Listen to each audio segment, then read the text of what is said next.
Paul, welcome home. Oh, thank you. How was the home?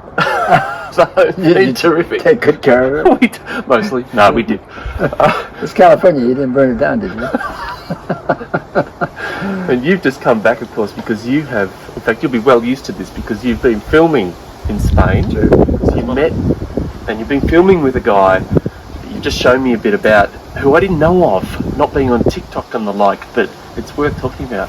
Yeah, I met Javier Pena, P-E-N-A, Pena, a couple of years ago, and wanted to work with him, and I don't know, some of my staff didn't really communicate perfectly or whatever. But anyway, we spent time together in Madrid, and he is filming a 6-part series for Spanish television on the environment. Here's to that. He's locked in, I'll tell you. He's got, I think, 1 billion views on social, and they're really, really good. There's very few of them in English, mostly in Spanish right now. And what we talked about is actually changing that, getting it captioned at least. Yeah, well, that's what you just showed me, eh? All of the 5-minute, powerful, succinct mini documentary of sorts on TikTok that garnered some extraordinary amounts of. He's just one of the best I've ever seen. The best, clear, straightforward, compelling. He knows his stuff. You want to spend time with him, kind of guy, you know. I met his wife Luna and the children and where they live, and he walks the talk. He's the real deal, but he's so compelling, and I just urge people to go find him.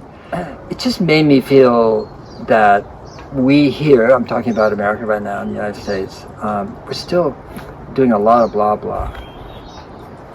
Sorry. No, I think it's meetings and talking and self-congratulatory and this and that and so forth. And I felt with Javier, he's talking about people who are getting, we say GSD, getting shit done, just doing it. And in a country you maybe not expected from as much, perhaps, I don't know what people expected. Spain, there's just so much activism, so much engagement with youth. And it was just really beautiful to see. And it just made me feel, coming back here, how, I wouldn't say lethargic, but really how institutionalized, let's put it that way. It's become activism and environment and climate and regeneration. Well, this relates to the presentation you gave to an Australian conference online before you went overseas. And you stitched the two together in a way, because there you delivered a similar thing that Javier's doing. You really sort of just cut through and tried to get more to the chase of things, and at the risk of ruffling some feathers, but it did animate people there. It really shows that we're trying to do that. We're trying to get to the heart of things, but it can get a bit wishy-washy at times. Yeah, I think we're being too polite, and because we want to be accepted and want people to hear and understand and move, change, whatever. I understand that, and of course I try to be do the same, especially in my writing. I'm not here to be right. Yeah, exactly. Which is the paradox there. Yeah, because I'm not trying to make people wrong, but we got to speak truth to power, because power is out of control. It's absolutely just eviscerating the world, exploiting people and place and nature and the future and our children in every which way it possibly can figure out how to do it. It's called business. And if we don't speak to that and start calling it out, I feel like we're just it's not kind. It sounds kind, it is not kind. It is not kind to not speak truth to power.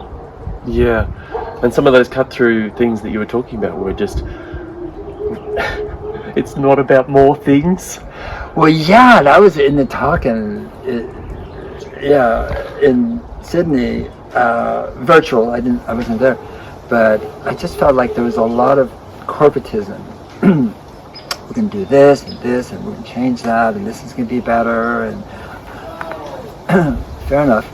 But the unstated, I would say, agenda is to create more stuff in our product, and it's better, it's different, it's regenerative, it's not plastic, it's this, it's that.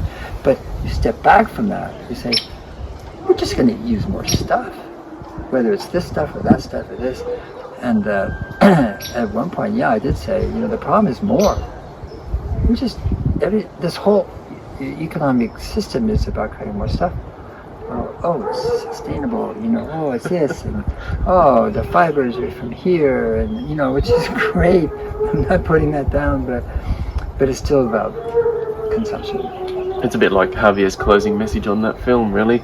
With meat, eat way less, produce way less, and what you do have, yes, do regenerative. Yeah, if you're gonna across the board. If you're going to eat meat, got to eat from a regenerative bag. End of subject, forget the rest. Clothes, da-di-da. Yeah. And for people watching and listening, this is where we recorded the podcast that is out now. Yeah. With great gratitude, Paul. Thanks for having us. Oh my gosh, you guys are the best. You're here, it's your home, come anytime. You can be your studio. There's so many good people here. So you can see Brock Dolman up in Occidental. It's just today. Yeah, so I'm really glad. It's just such a great service. Thanks, mate. Thank you. Yeah. We have our microphone's finished. You're a pro. Okay.